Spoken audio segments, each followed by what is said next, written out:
ঐতিহাসিক আবিষ্কারের দ্বার প্রান্তে রয়েছি। ক্রুবেরা গুহার সঠিক গভীরতা অনুসন্ধান করতে আমরা ৮ দিন অন্ধকারে কাটাবো, যেটাকে বিজ্ঞানীরা পৃথিবীর গভীরতম গুহা বলে মনে করে। এমনকি আমরা এই ভূগর্ভস্থ জগতে কোটি কোটি বছর ধরে ভূমি থেকে বিচ্ছিন্ন থাকা নতুন কোনো প্রাণীও আবিষ্কার করতে পারি। এই অভিযান চলাকালীন আমরা প্রায় ৫ কিলোমিটার পথ পাড়ি দেব এবং আমাদের প্রত্যেকের ওজন গড়ে ১০ কেজি করে কমতে পারে। কৌতূহল আমাকে এখানে এনেছে, কিন্তু এটা খুবই ঝুঁকিপূর্ণ। বিশ্বের গভীরতম গুহায় নামা যাক। ক্রুবেরা গুহার আবিষ্কৃত অংশের গভীরতা ২১৯৯ মিটার, তবে এর আসল গভীরতা এখনো রহস্য। সর্বশেষ এর ম্যাপ ১ দশক আগে আপডেট করা হয়েছিল। এখন আমি আমার নিজের সুরক্ষা নিশ্চিত করব। আমি এখানে এই জুমারটি বসাচ্ছি যাতে আরো সুরক্ষিত থাকতে পারি। এই নতুন স্টেশনের দড়িটি আমি আমার স্টপ ডিসেন্ডারের সাথে বেঁধে নিব, যাতে আমি আরো সহজে নিচে নামতে পারি। এখন আমি নামার জন্য প্রস্তুত। আমি এই সুরক্ষা পয়েন্টটি সরিয়ে ফেলব, জুমারটিও সরিয়ে ফেলব। এখন নামার পালা। গুহার সবচেয়ে গভীর পয়েন্টে একটি সাইফন রয়েছে যা কেউ পাড়ি দিতে পারেনি। তবুও আমার লক্ষ্য হলো রাশিয়ান স্পিওলজিস্ট দলের সাথে গভীরে এগিয়ে যাওয়া। এমনকি এখানে আমি জীবনও হারাতে পারি এমন একটি চুক্তিও আমি স্বাক্ষর করেছি।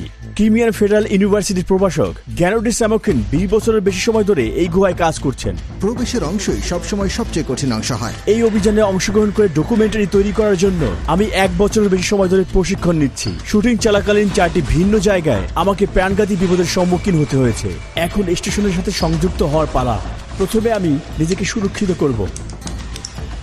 এখন আমি সংযুক্ত করব ২টি সুরক্ষা পয়েন্টে। যে কোনো ভুল মৃত্যুর কারণ হতে পারে, এজন্যই আমরা ৩টি সুরক্ষা পয়েন্ট ব্যবহার করেছি। আমরা সামনে মুখোমুখি হব গভীর পিচ্ছিল কুয়ো, সংকুচিত রাস্তা, বায়ুহীন সাইফন এবং প্রচণ্ড ঠান্ডা। প্রথমে আমাদের এটাকে খুলতে হবে, তারপরে এটা খুলে ফেলব। এখন আমরা নিচের দিকে নামব। হ্যালো ক্রুবেরা। ঘুটঘুটে অন্ধকার, ফ্রি। আপনি যে হুক এবং দড়িগুলো দেখতে পাচ্ছেন, এগুলো আগের অভিযানের। ৬০ বছরের বেশি সময় ধরে বিশ্বের নানা প্রান্তের গুহাবিদরা ক্রুবেরা এখানে এসেছেন, কিন্তু কেউ এটার সঠিক গভীরতা মাপতে পারেনি। পাথর ভেঙে পড়ার এবং আকস্মিক বন্যার ঝুঁকি রয়েছে। এখানে পাথর থেকে সাবধানে থাকবেন। এমনকি অনেক অভিজ্ঞ গুহাবিদরাও এখানে তাদের প্রাণ হারিয়েছেন। আপনি এখন স্টেশনে চলে যেতে পারবেন।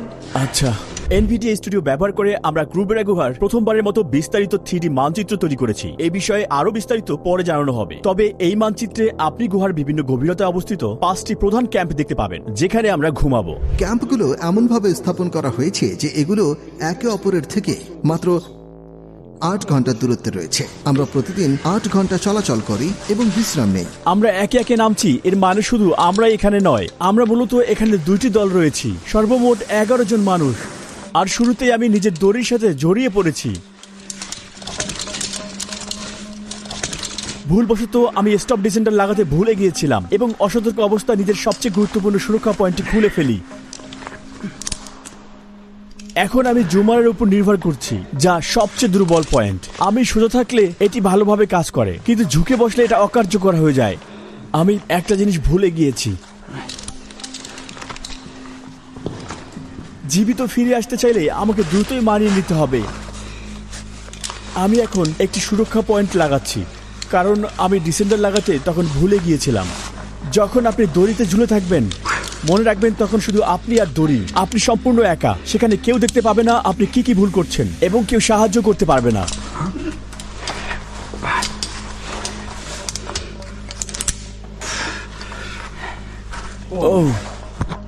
প্যাডেলটি আমার হাত ছাড়া হয়ে গেছে।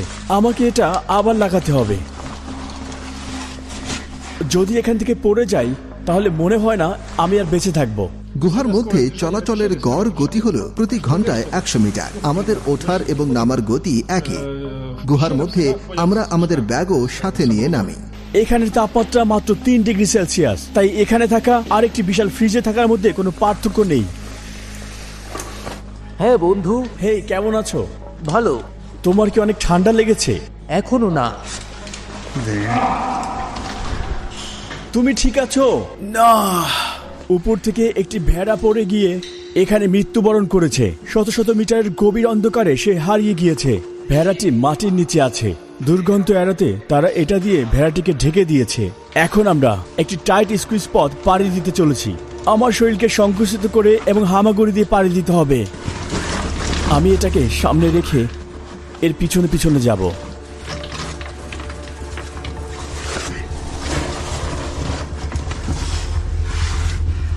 হায় আল্লাহ, আমি এটা কিভাবে করব? আমাকে এভাবে পাশ দিয়ে যেতে হবে। এই গুহা দক্ষিণ ককেশাসের আরেবিকা মেসিপে অবস্থিত, ব্ল্যাক সি থেকে 15 কিলোমিটার দূরে। আরাবিকা হলো সর্বোচ্চ চুনাপাথরে গঠিত অন্যতম বৃহত্তম পর্বত, যা এত বড় গুহার বিকাশের জন্য আদর্শ পরিবেশ প্রদান করে। গুহাটি ভূগর্ভস্থ প্রবাহ এবং বৃষ্টির মাধ্যমে গঠিত হয়েছে, যার ফলে এই বিশাল তীক্ষ্ণ কুয়া এবং দীর্ঘ সংকীর্ণ সুড়ঙ্গ সৃষ্টি হয়েছে। আমার শরীরটিকে ছোট করে নিতে হবে। বিজ্ঞানীরা বিশ্বাস করে এই গুহাটি 5 মিলিয়ন বছরের পুরনো এবং এটার গঠন প্রক্রিয়া এখনো চলমান।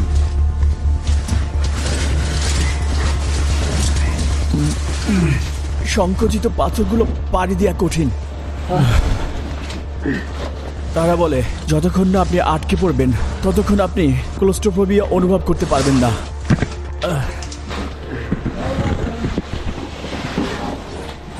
শুধুমাত্র প্রকৃতিকে ভালোবাসার কারণে আপনি এই ধরনের জায়গায় আসবেন না।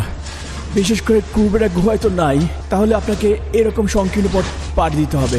এরকম আঁকাবাঁকা পথ আপনাকে অভ্যর্থনা জানাবে। আপনি পাশের দেয়ালগুলোতে থাকা চিহ্নগুলো দেখতে পাচ্ছেন। এখানের পথ এতটাই সংকীর্ণ যে তাদের এই পাথর ভেঙে পথ প্রশস্ত করতে হয়। যখনই আমরা সংকীর্ণ পথ পাড়ি দিচ্ছি, ছোট ছোট বাতাসের কণা আমাদের মুখের ভিতরে প্রবেশ করছে এবং আমাদের শ্বাস নেওয়াকে বাধাগ্রস্ত করছে, এবং একই পেশিতে বারবার চাপ পড়ায় আমাদের পায়ের পেশি দ্রুত ক্রাম্প করছে।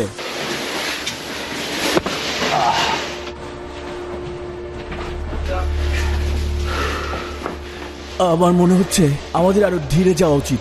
আচ্ছা ঠিক আছে, আমি মনে করি তুমি কেবলটি দেখতে পাচ্ছ। এই কেবলটি 2000 মিটার পর্যন্ত গিয়েছে। হ্যাঁ, আর এটা আমাদের ফোনকে সক্রিয় রাখছে।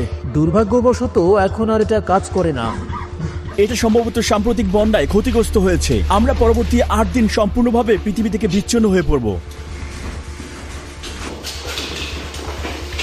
এখানে আমাদের দুটো সম্ভাব্য পথ আছে এবং দেওয়ালে একটি তীর চিহ্ন আছে যা সঠিক পথ নির্দেশ করে।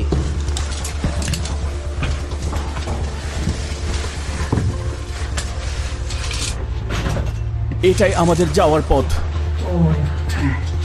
খুবই সংকীর্ণ।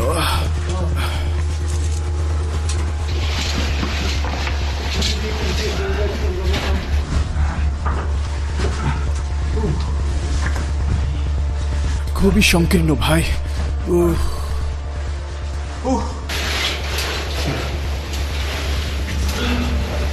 এটি ব্যাগ পরিবহন করার জন্য খুবই উপকারী। এটির মাধ্যমে আপনাকে আর ব্যাগের ওজন বহন করতে হবে না, দড়ি ব্যবহার করে বহন করবেন। আচ্ছা, আপনি এটি এভাবে বহন করতে পারবেন। আর নিরাপত্তার জন্য দড়িতে আপনার লাইফ কারাবিন যুক্ত করে দিন। এই পাথরগুলোর মধ্যে পড়ে গেলে আঘাত পাবো। আমাকে এখন এই দড়ির সাথে সংযুক্ত থাকতে হবে। আমি কিছুতেই এখান থেকে পড়তে চাই না।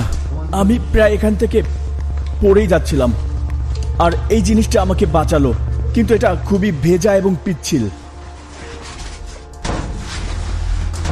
এটা অনেকটা জিপ লাইনের মতো। আমি আশা করি এটা বিপজ্জনক নয়। ঠিক আছে, যাওয়া যাক।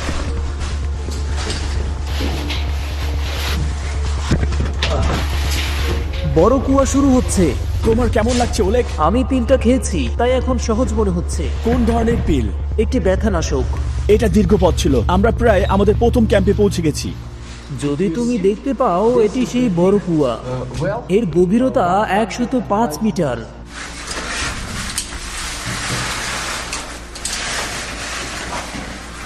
দেখে মনে হয় যে এর গভীরতা 3 গুণ বেশি। পৃষ্ঠে ফিরে আসতে আমাদের 2 কিলোমিটার পথ উঠতে হবে। এটা ভাবতেই আমি অভিভূত হচ্ছি।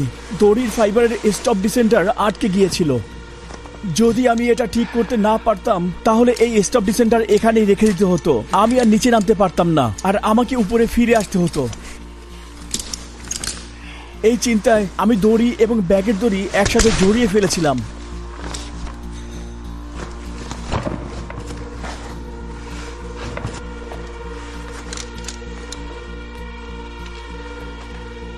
ফ্রি। আমরা এই কুয়ার প্রায় 70% পার করেছি। এটা কত মিটারের মতো হবে? আমি অনুমান করি প্রায় 80 মিটার। এই জায়গাটি এখন সত্যি ভয়ানক। আমার হেডল্যাম্প আমার জুতার সামনের অংশ পর্যন্ত আলোকিত করতে পারছে না। এখন আমি শুধুমাত্র ঘুটঘুটে অন্ধকার দেখতে পাচ্ছি, যা আমাকে ভীষণ অস্বস্তিকর অবস্থায় ফেলছে। তবুও আমাকে সামনে মনোযোগ দিতে হবে। আমাকে এখন বিশ্বাস রাখতে হবে। হ্যাঁ, এটা আমি করতে পারবো।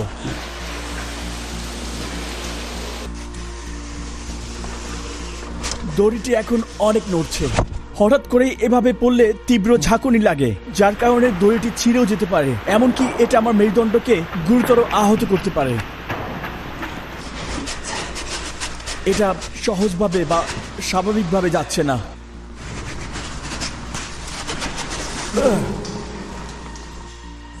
কুয়ার তলদেশে স্বাগতম।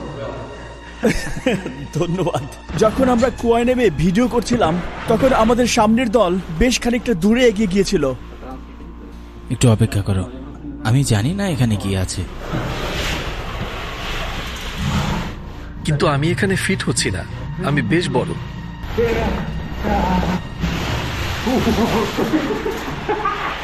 এই পাথরগুলোকে দেখো, এগুলো একেবারে উপর থেকে পড়েছে। আমরা যদি এখানে ক্যাম্প করি, তাহলে এখান থেকে যে কোনো একটি পাথর আমাদের উপরে পড়তে পারে। এখানে একটি সাইনও আছে। হ্যাঁ, সেখানে লেখা আছে আপনার বর্জ্য এখানে রাখবেন না, আপনার বর্জ্য উপরে নিয়ে যান। বর্জ্য মানে আগে যখন ফ্ল্যাশ লাইট ছিল না, তখন মানুষ কার্বাইড ল্যাম্প ব্যবহার করত। পুরনো যুগের ল্যাম্পের বর্জ্য। গুহাবিদদের আগ্রহের কেন্দ্রবিন্দু হিসেবে এই ক্রুবেরা গুহা 20তম শতকের শুরু থেকেই সাহসী বিজ্ঞানীদের মুগ্ধ করেছে। এই গুহায় মাত্র 20 ঘন্টা থাকার পরে আমাদের চোখ রক্তিম হয়ে উঠেছে এবং আমাদের মুখ কাদায় ভরে গেছে, আর পোশাক ঘামে ভিজে আমাদের গায়ে লেগে যাচ্ছে। আমরা আরো 150 মিটার নামতে সক্ষম হয়েছি এবং আমাদের প্রথম ক্যাম্পে পৌঁছাতে পেরেছি। টানা 12 ঘন্টা ধরে নামার পর আমরা কেবল 350 মিটার নিচে নামতে পেরেছি। অন্যদিকে একই সময়ে আমাদের দলের কিছু অভিজ্ঞ গুহাবিদ -700 মিটারে চলে গিয়েছে। তাড়াতাড়ি হামাগুড়ি দিয়ে চলো।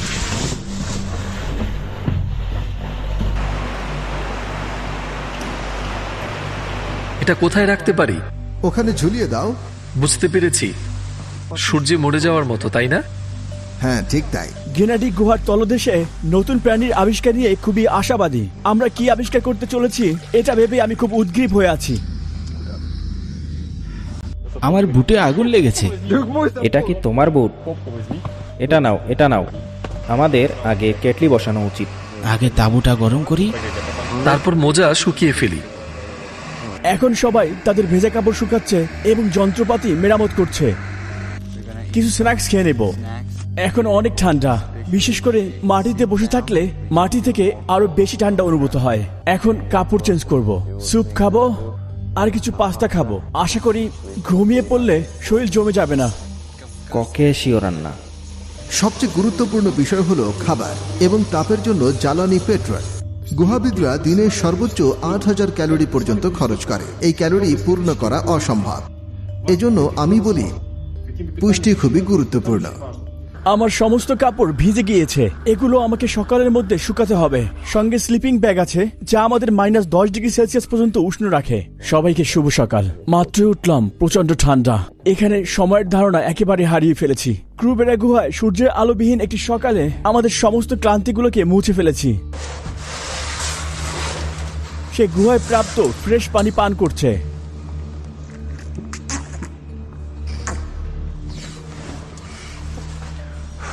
সবাই নিচে নামার জন্য প্রস্তুত হচ্ছে। আপনি কেমন অনুভব করছেন? গতকালের চেয়ে ভালো। আজ একটু বেশি প্রতিরোধী অনুভব করছি। আমি এখন থার্মাল আন্ডারওয়্যারটি পরে নিব, তারপর আমার স্যুটটি পরবো, বুটগুলো পরবো এবং পানিরোধী গ্লাভস ও হেলমেট পরে নিব। আর এটা হলো আমার হারনেস। হ্যালো সবাই, আপনারা টার্মিনেটরের মতো দেখতে। অনুভূমিক সুড়ঙ্গ, তারপর আরেকটা বড় কূপ 115 মিটার লম্বা, এরপর আরো একটি সুড়ঙ্গ, সেখানে কিছু রশি উপর নিচে এবং আবার অনুভূমিক সুড়ঙ্গের মতো। তারপর শেষ কূপটা 30 মিটার। তারপর একটু এগিয়ে গেলে ক্যাম্পটা পেয়ে যাবে। আমি জিজ্ঞেস করলাম প্রথম দলের সাথে মিলতে পারবো কিনা।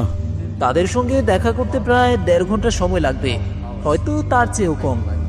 কিন্তু আমি জানি না তারা কখন বের হবে। আচ্ছা, তারা ভাবছে আমরা ধীরগতিতে চলেছি, তাই তারা যতটা সম্ভব অপেক্ষা করতে চায়। যদি প্রস্রাব করতে চান আপনাকে গায়ের সমস্ত গিয়ার খুলে ফেলতে হবে, আর যেটা করতে যে কারো প্রায় 30 মিনিটের মতো সময় লাগবে। কারো যদি বেশি তাড়াহুড়ো থাকে তাহলে হয়তো না খুলে সেটা করে ফেলবে, আর কখনো কখনো এটা বুদ্ধিমানের কাজও হতে পারে। ফ্রি, আমি সবকিছু ছেড়ে দিলাম যা আমাকে নিচের দিকে টানবে। মনে হচ্ছে এটা পৃথিবী না, কোনো এলিয়েন প্ল্যানেট। বেঁচে ফিরবো কিনা জানি না। বিদায়। বিদায় রুহি, ঠিক আছে। শুভকামনা। হ্যাঁ, তোমাকেও। দেখি কাজ হয় কিনা। চমৎকার। আমরা পৃথিবী থেকে পুরোপুরি বিচ্ছিন্ন হয়ে সম্পূর্ণ একা এখানে অবস্থান করছি। নিচে যদি বিপজ্জনক কোনো কিছু ঘটে তাহলে উপর থেকে সরাসরি জানার কোনো উপায় নেই। আমাদের সাবধানে থাকতে হবে। দেখো, এখানে কিছু পানি দেখা যাচ্ছে। তারা এখান থেকে পানি সংগ্রহ করে ক্যাম্পে নিয়ে যায়। আমরা প্রায় 6 ঘন্টা যাবত নেমে চলেছি। এখন সবাই বেশ ক্লান্ত। ও, রশিটি ভিজা। সমস্ত রশিগুলো ভেজা রশিতে ডিসেন্টার সহজে কাজ করে না, যার কারণে প্রতিবার নামার সময় ঝুঁকিপূর্ণ শক লোড তৈরি হয়।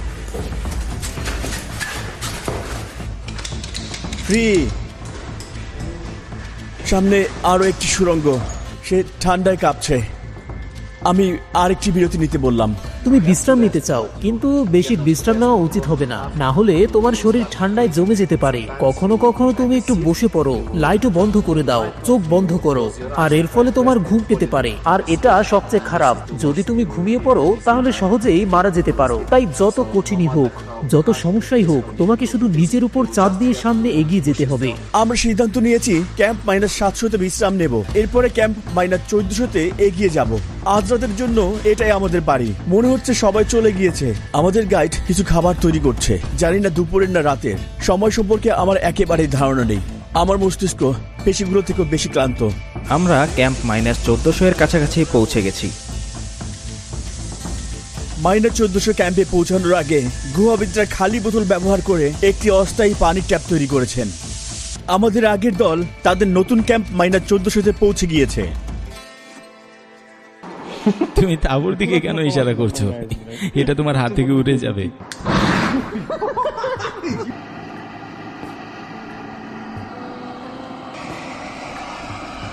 প্রিয় বন্ধুগণ, আমরা আশা করছি সবাই জীবিত এবং ভালো আছেন। আমরা আশা করছি আপনারা আপনাদের দলীয় মনোবল হারাননি। আমরা বিশ্বাস করি যে আপনারা সফল হবেন এবং এই ভূগর্ভস্থ পৃথিবীর জন্য সুন্দর কিছু খুঁজে পাবেন। আমরা শীঘ্রই আপনাদের সাথে দেখা করার জন্য অপেক্ষা করছি। আমাদের ভালোবাসা নিবেন। আপনাদের বন্ধু।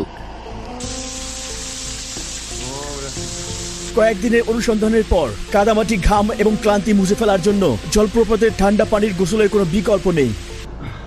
পানি অতটা ঠান্ডা নয়, এটা শরীরে সয়ে গেলে তুমি আরো গরম অনুভব করবে। ঠিক আছে। কোন রকমের একটি ঘুম দিয়ে কেউ কেউ তাদের পেশি সঞ্চালন করছে, কেউ তাদের গিয়ার পরে নিচ্ছে। সবাই ক্রুবেরা গুহার আরো গভীরে যাওয়ার জন্য প্রস্তুত হচ্ছে।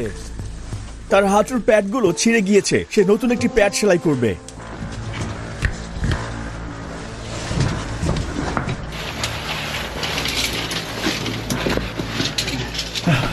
অনেক সরু।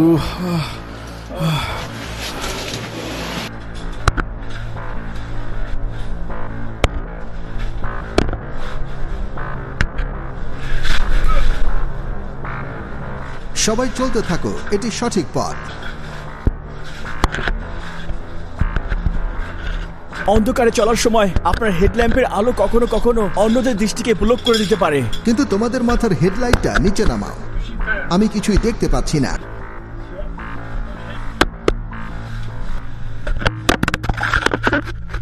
যথেষ্ট হয়েছে। আমি এই ক্যামেরাটা সহ্য করতে পারি না। আমি যখন নামার জন্য অপেক্ষা করছিলাম আমার হেডল্যাম্পের ব্যাটারি শেষ হয়ে গেল। আমার ব্যাটারি শেষ হয়ে গিয়েছে। এখন আর কোনো আলো নেই। ও আল্লাহ! সৌভাগ্যক্রমে আমার পকেটে অতিরিক্ত একটি ব্যাটারি ছিল। যাই হোক, গুহার তলদেশে আমরা একটি টপোগ্রাফিক জরিপ করেছি এবং সবকিছু ক্যামেরায় রেকর্ড করেছি। গুহার ভিতরে যাওয়ার সময় আমি ভাবতেছিলাম এখানে অন্ধকারের প্রাণীগুলো কিভাবে বিবর্তিত হয়েছে। যদিও কোনো জীবজন্তু সাক্ষাৎ পাইনি, তবে আমি এটা জানি যেখানে পানি আছে সেখানে জীবজন্তু পাওয়া স্বাভাবিক। গুহাটি এখন অনেক ভেজা। গুহায় তোমার বায়োলজিক্যাল ঘড়ি সবসময় অকার্যকর থাকে। বায়োলজিক্যাল ঘড়ি ছাড়া এটা স্বয়ংক্রিয়ভাবে 40 ঘন্টার দিন হয়ে যায়। আপনি বলছেন 40 ঘন্টার দিন? হ্যাঁ, তাই তুমি 24 ঘন্টার মতো জেগে থাকো এবং 16 ঘন্টার মতো ঘুমাও। তারপর শেষ কূপটা 30 মিটার। আমরা গুহার প্রায় অর্ধেক পথ নেমে গেছি, কিন্তু পরবর্তী ক্যাম্পে পৌঁছতে আরো 200 মিটার নিচে নামতে হবে। ঠান্ডা, ক্লান্তি আর কৃত্রিম আলোর নিচে থাকায় আমাদের পারফরমেন্স প্রভাবিত হতে শুরু করেছে, আর যে কারণে আমরা মারাত্মক সব ভুল করতে শুরু করেছি। এই মুহূর্তে আমি মাটি থেকে 50 মিটার উপরে আছি, কিন্তু অজান্তে আমি আমার সেই সুরক্ষা পয়েন্টটি খুলে ফেলি এবং বুঝতে পারি যে এখন আমাকে শুধু পেশি শক্তি দিয়ে ঝুলে থাকতে হবে।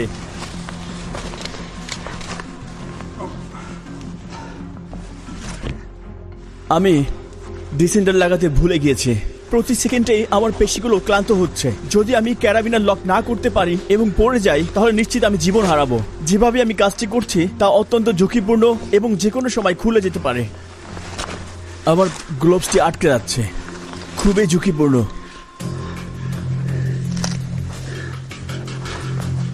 এটার অবস্থা খুব বেশি ভালো মনে হচ্ছে না।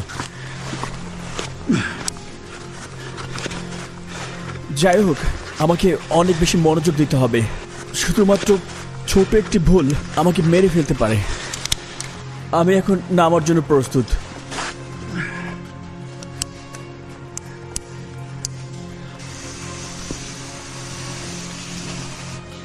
এটাই সেই রশি যেটাকে আমাকে ধরে রাখতে হবে।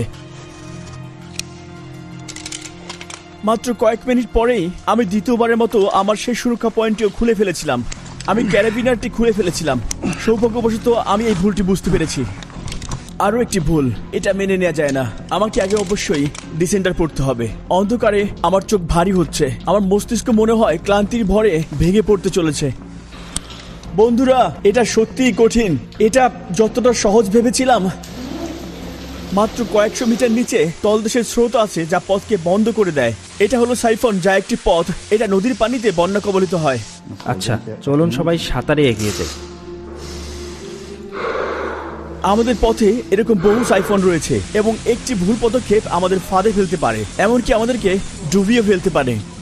ক্রুবেরা গুহার চ্যালেঞ্জিং পরিবেশ আরো ভালোভাবে আপনাদের বুঝতে সাহায্য করার জন্য আমরা সাইফন অনুসন্ধান এবং মানচিত্রের 3D মডেল তৈরি করেছি। অন্যান্য অধিকাংশ 3D সফটওয়্যারের মতো ব্লেন্ডারও NVIDIA স্টুডিও এবং GeForce RTX দ্বারা পরিচালিত হয়েছে। ফলে আমরা ভিউপোর্টের মধ্যে সরাসরি ফুল ডিটেলস সহ কাজ করেছি এবং দীর্ঘ সময়ের জন্য রেন্ডারের জন্য অপেক্ষা না করেই তাৎক্ষণিকভাবে ফলাফল দেখতে পেরেছি। মানচিত্রে আপনি দেখতে পাবেন সাইফনগুলো কোথায় শুরু হচ্ছে এবং কোথায় শেষ হয়। এই পানি ভর্তি গভীর গহ্বরগুলো গুহার বিভিন্ন জায়গায় ছড়িয়ে আছে এবং আমরা এখন একটি মাঝারি আকারের সাইফন দিয়ে শুরু করছি। এই অ্যানিমেশনগুলো তৈরি করতে আমাদের 2 সপ্তাহ সময় লেগেছিল, তবে উন্নত প্রযুক্তির ব্যবহার আমাদের কাজের গতি বাড়িয়ে দিয়েছে, যা সময় বাঁচাতে সাহায্য করেছে। আপনি দেখতে পাচ্ছেন এই গুহাবিদ নিজের শরীরের সাথে পাথর বেঁধে রেখেছেন, যাতে পানির স্রোতে তার শরীর উপরের ছাদের সাথে আঘাত না পায়। সে পানির স্রোতেও ভেসে যেতে পারে, এমনকি সে পাথরের মধ্যে হারিয়ে যেতে পারে এবং তার জীবন হারাতে পারে। এটার মতো কিছু সাইফন রয়েছে যাদের এয়ার পকেট নেই। এটার পথগুলো পুরোপুরি পানিতে পূর্ণ। এদের দৈর্ঘ্য এবং তীব্রতার উপর নির্ভর করে এগুলো পার হতে কয়েক মিনিটের সময় লাগতে পারে। আপনি যদি সাইফনের ভিতরে থাকা দড়ি অনুসরণ করতে না পারেন এবং মিস করেন, আপনি ভুল টানেলে প্রবেশ করবেন এবং ডুবে যেতে পারেন। এমনকি আপনার পোশাক যদি কোনো তীক্ষ্ণ পাথরের সাথে আটকে যায়, আপনি প্যানিক হয়ে সেখানে ডুবে যেতে পারেন। সব ঠিক থাকলেও পর্যাপ্ত সময় শ্বাস ধরে না রাখার কারণে আপনি ডুবে যেতে পারেন।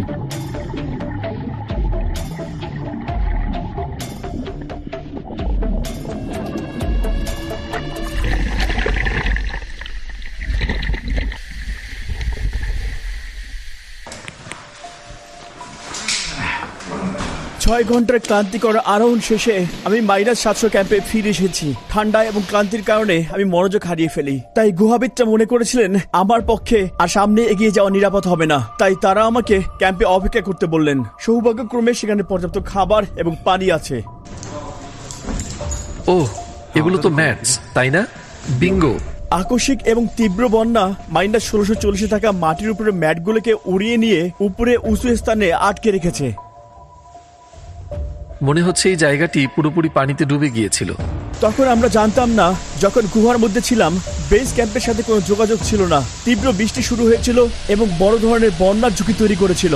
এই ফুটেজটি কয়েক বছর আগে। যেমনটি দেখতে পাচ্ছেন, এইরকম বন্যা আমাদের ক্যাম্প এবং পথগুলোকে ধ্বংস করে ফেলতে পারে।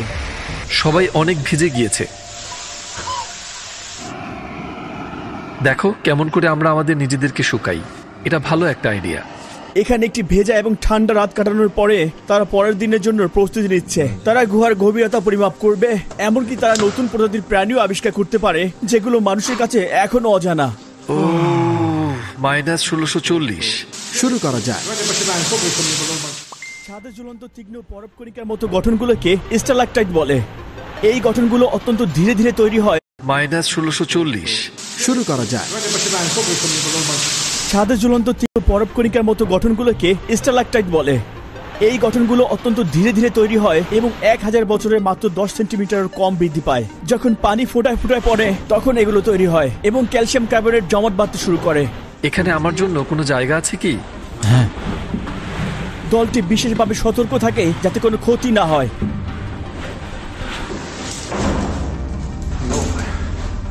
এটা অনেক বিপজ্জনক মনে হচ্ছে। এবং তারা শারীরিক এবং মানসিকভাবে খুবই ক্লান্ত হয়ে পড়েছিল।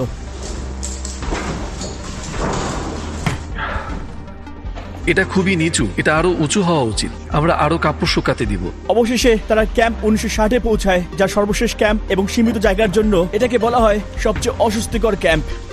আমি যদি তোমার উপর প্রস্রাব করি কোনো সমস্যা হবে? এই ছোট গ্যালারিতে থাকাকালীন তারা পুরো সময়টা ঠিকভাবে দাঁড়িয়ে থাকতে পর্যন্ত পারেননি।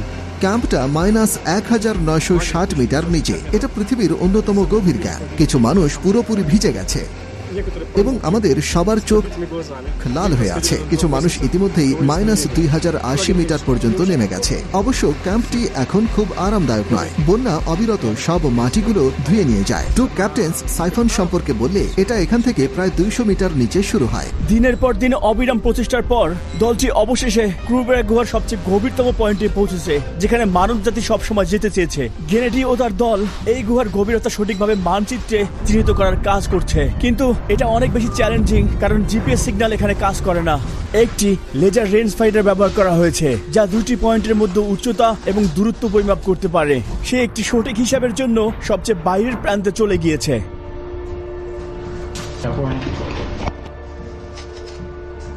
ডিভাইসটির একটি কম্পাস বোর্ড রয়েছে। এটাতে সাধারণ ব্যাটারির পরিবর্তে প্লাস্টিকের ব্যাটারি ব্যবহার করা হয়েছে, যাতে ম্যাগনেটিক ত্রুটি কমানো যায়।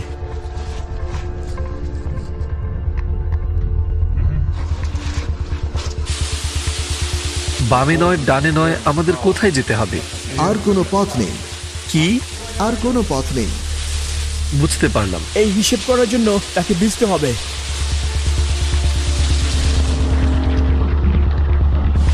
ঠিক আছে। যখন তারা গুহা থেকে বের হবে তখন তারা এই হিসেবগুলো এবং প্রকৃত উচ্চতা সম্পর্কে একটি অফিসিয়াল বিবৃতি দিবে।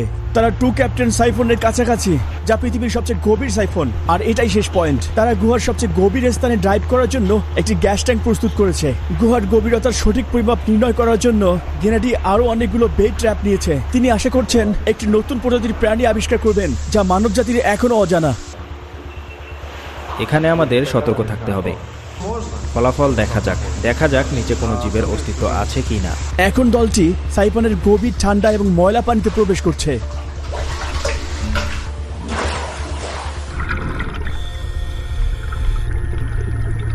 তারা আগের অভিযানে টু ক্যাপ্টেন সাইফন্সের কিছু অংশ চিহ্নিত করেছিল, কিন্তু পুরোপুরি আবিষ্কার করতে তারা বেশ সমস্যায় পড়েছিল। এর কিছু অংশ রহস্যাবৃত ছিল, কিন্তু এখন তার গোপনীয়তাগুলো আস্তে আস্তে প্রকাশ পাচ্ছে।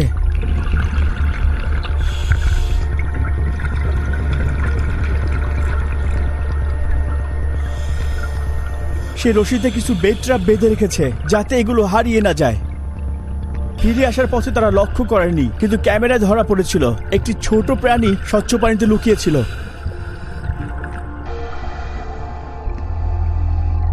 আরো একটি প্রাণী দেখা দিল, কিন্তু সেটাও লক্ষ্য করা হয়নি। এটা কি? এই প্রাণীগুলি আলো না থাকার কারণে অন্ধ। সৌভাগ্যক্রমে দলটি একটি অত্যন্ত বিরল প্রাণী ধরতে সক্ষম হয়েছিল। তারা আরেকটি সম্পূর্ণভাবে বিরল চেহারার প্রাণীও দেখতে পেয়েছিল। যে ফুটেজটি আপনি দেখছেন এটা আগে কখনো ধারণ করা হয়নি। ওই যে ওইটি দেখা যাচ্ছে, মাছটি এখানে। এটি হারিয়ে ফেলা যাবে না। Wow wow wow! চলো এটি এখনই ধরে ফেলি। যদি গুহার এই প্রাণীগুলো আগে কখনো দেখা না দিয়ে থাকে এবং একান্তভাবে বিরল হয়, তাহলে এই আবিষ্কারগুলো মানব জ্ঞানের মূল্যবান গ্রন্থাগারে যুক্ত হবে। এটা মানবজাতির জন্য একটি গুরুত্বপূর্ণ ধাপ। আমরা এগুলোর ভিডিও ধারণ করেছি। সম্পূর্ণ অন্ধকারে বিবর্তনের ফলে এগুলোর বেশিরভাগই স্বচ্ছ। তবে তারা যে আরেকটি প্রাণী ফাঁদ থেকে ধরেছিল সেটি নতুন কোনো আবিষ্কার নয়। এটি 2013 সালে চিহ্নিত হয়েছিল। এটা শুধু এই গুহাতেই পাওয়া যায়। এটার নাম গ্যামারা স্ক্রুবেরিয়ান। আশ্চর্যজনক খবর, আমি একেবারে হতবাক। এখন বুঝতে পারছি যে আমরা একটি সুন্দর পৃথিবীতে বাস করি। ক্যাপ্টেন সাইফন এবং এই গুহার গভীরতা পরিমাপ করা হয়েছে। এই আবিষ্কার কি এই ক্রুবেরা গুহাকে পৃথিবীর সবচেয়ে গভীর গুহা হিসেবে পরিচিত করতে পারবে? যদি পারে তাহলে সেটা কি ভূগোলের পাঠ্যবইয়ে অন্তর্ভুক্ত হবে? ক্রুবেরা গুহার আসল সত্যগুলো উন্মোচন করার জন্য এখনই উপরে ওঠার সময়। তাদের জন্য আমাদের কতক্ষণ অপেক্ষা করতে হবে? আমার মনে হচ্ছে সর্বোচ্চ 1 ঘন্টা। আমরা গুহায় ব্যবহৃত স্যুটগুলো পরিধান করে ধৈর্য সহকারে আগের দলের ফিরে আসার জন্য অপেক্ষা করলাম।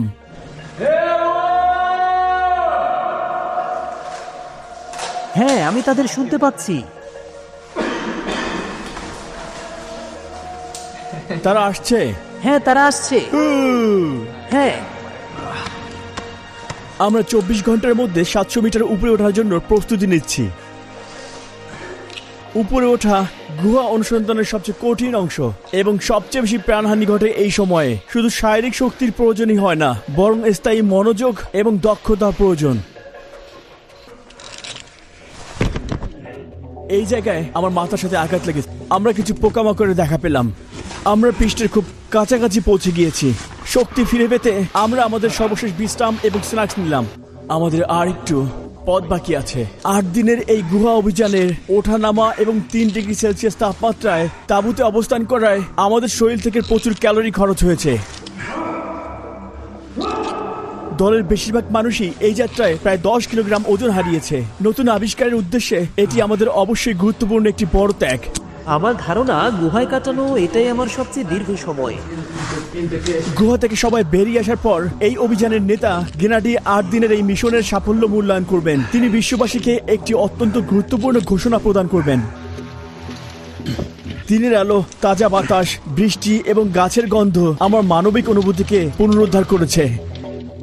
অবশেষে আমি দিনের আলো দেখলাম। বেঁচে থাকতে পেরে আমি কৃতজ্ঞতা অনুভব করছি। এটা কি পানি? এখন আমরা এই ডকুমেন্টারির সবচেয়ে গুরুত্বপূর্ণ দিকটি আবিষ্কার করতে চলেছি। আপনি কি অফিসিয়ালি নিশ্চিত করতে পারেন যে ক্রুবেরা বিশ্বের সবচেয়ে গভীর গুহা? আমরা এই সাক্ষাৎকারের আগে পর্যন্ত ক্রুবেরা গুহার গভীরতা প্রকাশ করিনি। এটি একটি গুরুত্বপূর্ণ মুহূর্ত। আমরা চেয়েছিলাম আমাদের একসাথে করা কাজটি একটি স্পষ্ট ঘোষণার মাধ্যমে শেষ হোক যে আজকের তারিখে ক্রুবেরা গুহা হল বিশ্বের সবচেয়ে গভীর গুহা।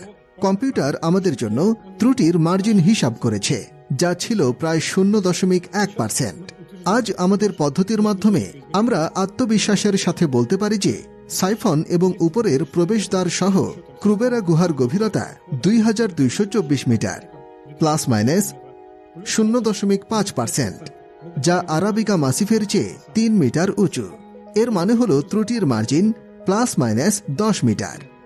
আপনার গবেষণার সময় আপনি কিছু প্রাণী আবিষ্কার করেছেন। আপনি কি সেগুলো সম্পর্কে আরো তথ্য শেয়ার করতে পারেন এবং তাদের ট্যাক্সোনমিক শ্রেণী বিভাগ কি সম্পূর্ণ নাকি চলমান?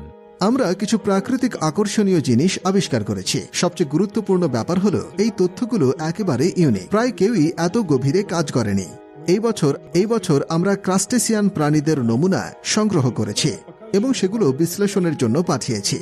তাদের সঠিক প্রজাতি শনাক্তকরণ এখনো সম্পূর্ণ হয়নি। আপনাদের হয়তো মনে আছে যে আমাদের একটি আগের ভিডিও শেষে আমি ক্রুবেরা প্রকল্পের জন্য আপনাদের সমর্থন চেয়েছিলাম। আপনাদের ডোনেশনের জন্য ধন্যবাদ। এ কারণে ক্রুবেরা গুহা অনুসন্ধান সম্ভব হয়েছে এবং আমরা আবিষ্কারগুলো চিত্রিত করে বিশ্বজুড়ে শেয়ার করতে পেরেছি। এই প্রকল্প বাস্তবায়নে 188 জনেরও বেশি মানুষ অংশগ্রহণ করেছে। এটা ইন্টারনেটে থাকা অন্য তথাকথিত ডকুমেন্টারির মতো নয়, যেখানে আগে থেকেই জানা তথ্য ব্যাখ্যা করা হয়। আমরা সম্পূর্ণ নতুন বিষয় ডকুমেন্ট করেছি। এই প্রকল্পটি সকল দিক থেকে একটি সত্যিকারের বাস্তব ডকুমেন্টারি। ভবিষ্যতে আমরা বিশ্বের সবচেয়ে বিচ্ছিন্ন বসবাসের স্থান ট্রিস্টান দা কুনহা পরিদর্শন করার পরিকল্পনা করেছি। সেখানে পৌঁছাতে আমরা দক্ষিণ আফ্রিকা থেকে 7 দিন একটি কার্গো জাহাজে যাত্রা করব। দ্বীপে 2 সপ্তাহ কাটাবো এবং 7 দিনে ফিরে আসব। সেখানকার নিকটতম বাসস্থান হলো সেন্ট হেলেনা, যা প্রায় 2430 কিলোমিটার উত্তরে অবস্থিত। কিন্তু এই প্রকল্পের সাথে সম্পর্কিত সবকিছুই ব্যয়বহুল। আপনাদের সুপার থ্যাঙ্কস এই বিরল ডকুমেন্টারিকে জীবন্ত করে তুলতে সাহায্য করবে।